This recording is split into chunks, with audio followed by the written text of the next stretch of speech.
Welcome to my first video on the ACT prep. Today we're going to be doing math and we're going to be doing 3 practice problems. Behind these practice problems is the theme. It's going to be number theory, which just means you need to know the definition of an integer and digit and the other terms listed here. For this video we're just doing practice problems, and I'd be happy to answer any questions you have in the comments, and I might even make a video explaining these concepts in more detail. Okay, with that said, let's get started. Hi, and welcome to the first problem of this ACT prep course. I'm very happy that you're here. This problem is going to be easy, I think. I think 90% of people will get it right on the first try. And don't worry if you're part of that 10%. I'm always the part of that 10% that gets it wrong, so don't worry. Okay, so this problem, give you a chance to pause the video right now and do it. Alright, I'm going to start my solution. For how many integers from 44 through 55 is the ones digit greater than the tens digit? So I'm going to start writing down my numbers, and while I'm doing this, I'll mention that there's that word integer. Integer means whole number, so I'm only writing whole numbers. Alright, and then they ask us, the second part is the ones digit greater than the tens digit? So I'm going to start here and work my way down. 44 is the ones digit, so is 4 greater than the tens digit? Is 4 greater than 4? Obviously not, so we can cross this one out. Let's try this one. Is 5 greater than 4? Absolutely, we have our first case. And the pattern is pretty easy to pick up. This one, this one, this one, and this one all have ones digit greater than tens digit. Is 0 greater than 5 though? No, so the pattern stops as soon as we turn into the 50s. All of these as well are no good. So we've answered it. We have five total answers, so our answer is C. Alright, which of the following statements is true about rational and or irrational numbers? So memorize your rational and irrational numbers and you could probably get this one. That said, this one has a lot of reliance on your math sense and your number sense, so give it a try, but this one is definitely higher in difficulty if you're not comfortable with rational and irrational numbers. Alright, so I'm going to go through each answer and just see which one's true, starting with A, and I'll do it in yellow. The product of any two irrational numbers is irrational. So product, we're multiplying, and we're going to do an irrational number. I'm going to say root 2, and I'm going to multiply it to another irrational number, root 2. And what do we get? We get root 4, which simplifies to 2, which is rational. Okay, we just disproved, this is rational. They were looking for irrational, so we disproved A. So let's do B. The quotient of any two irrational numbers is rational. So I'm going to say division, or quotient, and two irrational numbers. So I'm going to take root 2 and root 2 again. I'm going to get 1, which is rational. And so B looks right. However, we haven't proved it true, really. We've just proved like one case is true. So I'm going to try another case just to double check. So I'm going to try two other irrational numbers, like root 2 and root 3. And I see that this is actually irrational. This is irrational. There's no way to reduce it. If you plug it into your calculator, you get an irrational number. And they were looking for rational, so we just disproved B. Alright, C. The product, so we're multiplying, any two rational numbers. So I'm going to take 4 and 2, and I'll get 8. And they're looking for an irrational answer, right? And 8 is rational. You can express it as 8 over 1 or like 16 over 2. So I'm going to cross out C. We just disproved it. D. The quotient, so we're dividing, of any two rational numbers, take 4 and 2 again, is irrational. 4 divided by 2 is 2, and that's rational. So we can say that we just disproved D. They were looking for irrational. Alright. Now the beautiful thing about standardized tests is, one of the very few beautiful things I'd say, is where process of elimination leaves us with E, and we can answer our question right now. Not even have to look at E. So we'll move on to the next problem, but I'll come back at the very end of the video and talk about why E is the right answer for those who are curious. Alright, this is the last problem for this video. This one is quite the doozy. It's not really one that you would probably solve in your average math class. I'm talking about, Algebra 1 or Algebra 2 or Geometry or Trig or Calculus. So go ahead and give it a shot, but come back if you get stuck. Consider all pairs of positive integers w and z whose sum is 5.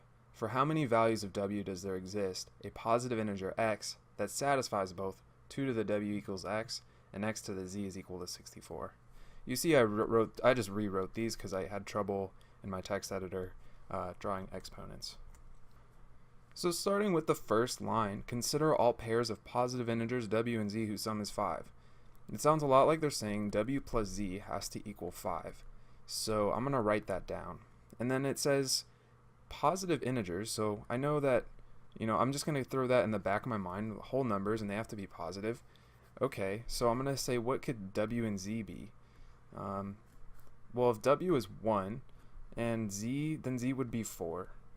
Those are positive whole numbers, so it seems like we're on the right track. If w is 2, z has to be 3, and so on.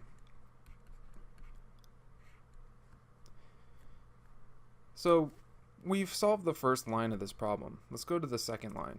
For how many values of w does there exist a blah blah blah blah blah?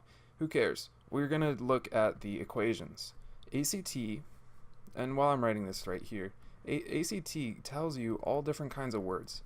And it's so they're covering their backs. So if somebody has like a dispute about the test, they can say, well, we were very specific with our instructions. But for all practical reasons, we just want to pull out the equations and work with those, right? Because that's where the math gets done.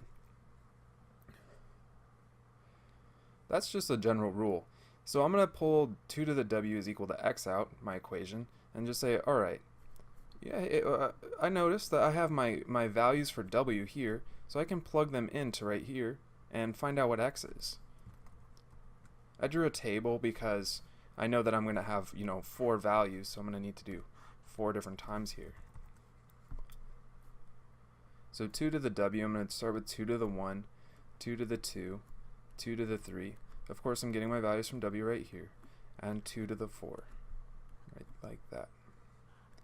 And then I calculate x. So 2 to the 1 is 2, this is 4, this is 8, and this is 16. As you can see, I now have my values for x. It's almost like dominoes, right? I mean, you can see that this was the first domino, this is the second domino. Looks like this will be the third domino.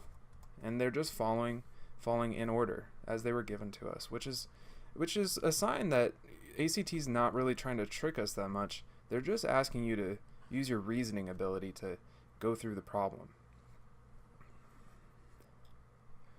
Alright, so I'm going to write x to the z is equal to 64. And let's see, I'll start using different colors.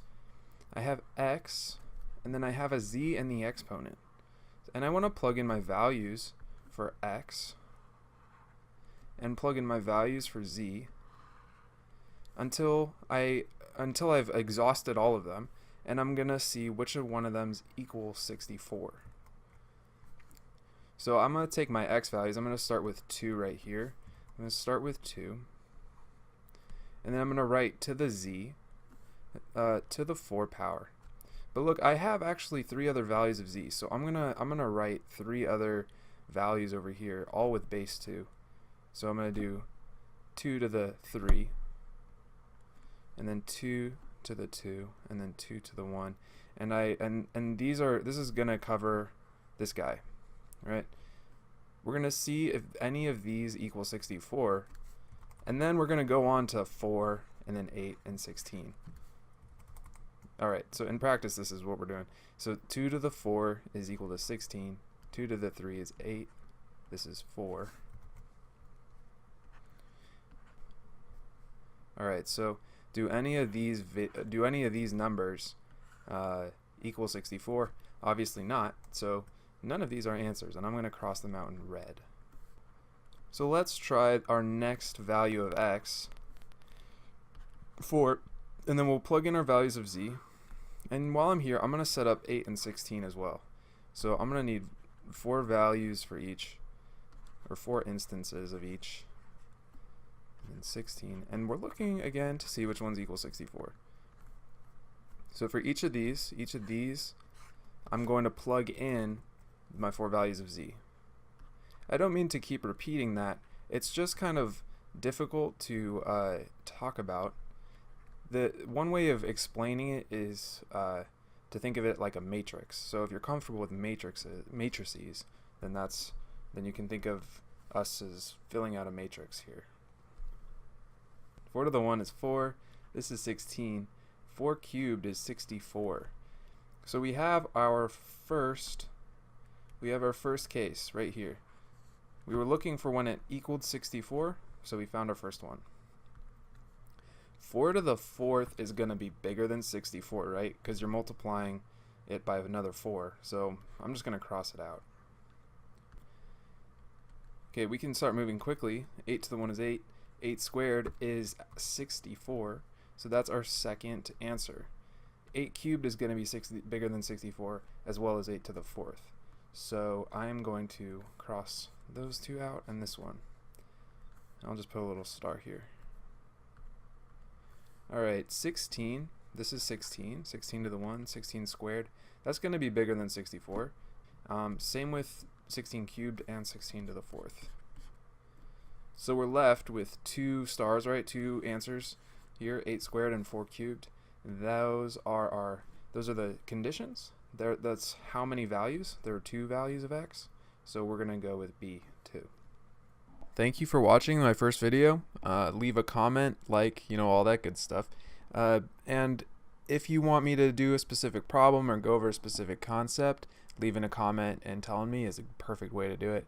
Otherwise, I'll see you in the next video. Thanks. And here's the answer E for problem 2. But we want to talk about it just to make sure that it makes sense. Alright, so the sum, so we're adding, of any 2 rational numbers, so I'm going to take 2 and 4, is rational. 2 plus 4 is 6. However, just like B over here, just like B earlier, we came up with one seemingly good example, and then we said, alright, let's come up with another example to see if we can disprove it. Well, I'm going to do the same thing here. I'm going to say, let's pick a different rational number. Let's take 1/2 plus 1/3. That is going to be 3 over 6 plus 2 over 6, which is 5 over 6. Okay, that's rational again. Now, I'm not Gödel, I'm not like some famous mathematician, right? So I can't think really deeply about this. I could keep coming up with other answers. Let's try, 5 plus 1/2. Well, I know that's going to be, 11 halves, right? I think, yeah. That's rational again. And I could even do it in an abstract way. I could keep coming up with different answers and just keep testing it, and my confidence might grow every time I do it, and then just be like, yeah, I definitely think it's E. I wouldn't really recommend doing a formal math proof or anything like that. Luckily B, I think, is really only the trap one, maybe A as well. So just my advice for when you run into this kind of problem is just, and all problems on the ACT, is to give it a second look. Trust your first instinct, but then double check. Alright,